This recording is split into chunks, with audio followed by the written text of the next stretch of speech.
ICC champions trophy খেলতে যাওয়ার আগে বাংলাদেশের অধিনায়ক নাজমুল হোসেন শান্তকে প্রশ্ন করা হয়েছিল, চ্যাম্পিয়ন্স ট্রফিতে আপনার লক্ষ্য কি?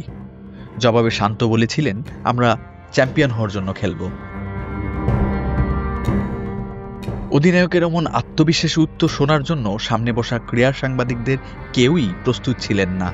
কেননা নিজেদের সবচেয়ে স্বাচ্ছন্দ্যের ফরম্যাটেই অচেনা বাংলাদেশ, যেখানে ওয়েস্ট ইন্ডিজের মাটিতে সবশেষ সিরিজে ৩-০ ব্যবধানে হোয়াইট ওয়াশ হয়েছে, সেখানে চ্যাম্পিয়ন্স ট্রফিতে চ্যাম্পিয়ন হওয়ার স্বপ্ন দেখা আকাশ ছোঁয়ার মতোই।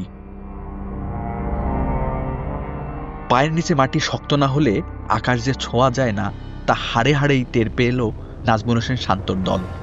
চ্যাম্পিয়ন্স ট্রফির প্রথম ২ ম্যাচ বাজেভাবে হেরে অসহায় আত্মসমর্পণ করে ১ ম্যাচ আগেই বিদায় নিশ্চিত করেছে। তাতে একটা বিষয় সামনে এসেছে স্পষ্টভাবে, গড়পড়তা পারফরমেন্সে বর্তমান সময়ের ক্রিকেটে টিকে থাকা সম্ভব না কোনোভাবেই। ২ ম্যাচেই বাংলাদেশের বোলাররা যা কিছু করেছেন, ব্যাটসম্যানরা ছিলেন স্রেফ অসহায়। প্রস্তুতি ম্যাচ থেকে ব্যাটিংয়ের যে করুণ দশা শুরু হয়েছিল, তা নিউজিল্যান্ডের বিপক্ষের ম্যাচেও ধরা পড়েছে প্রকটভাবে। আত্মবিশ্বাস একেবারে তলানিতে, ডট বলের স্রোতে ভেসে গেছে ইনিংসের চেহারা। ব্যাটসম্যানরা অহেতুক শট খেলতে গিয়ে বিলিয়ে দিয়ে এসেছেন উইকেট। স্বপ্ন দেখতে হলে জোর থাকতে হয়, সেই লক্ষ্য পূরণে জেদ থাকতে হয়। মুখের কথায় যতটা বিশ্বাস ছড়ানো যায়, ২২ গজে সেই বিশ্বাসের প্রতিফলনও থাকতে হয়।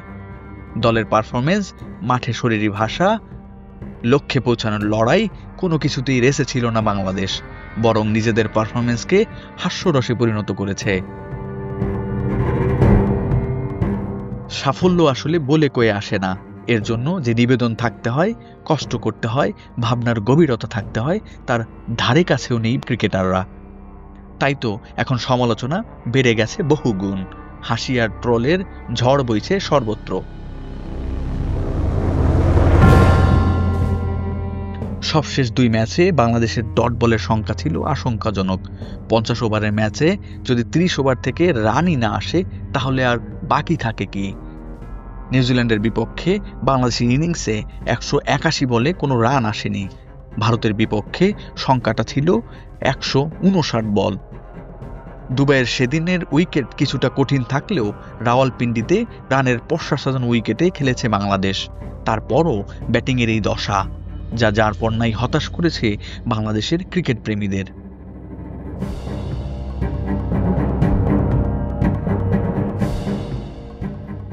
তাই তো বলা যায় বাংলাদেশ দলের স্বপ্ন আকাশ ছোঁয়া, অথচ তাদের পারফরমেন্স গড়পড়তা।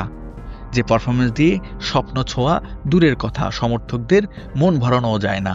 প্রিয় ফরম্যাটে আবার কবে দেখা যাবে দাপুটে বাংলাদেশকে, সেই প্রতীক্ষায় দেশের কোটি কোটি ক্রিকেট প্রেমীরা।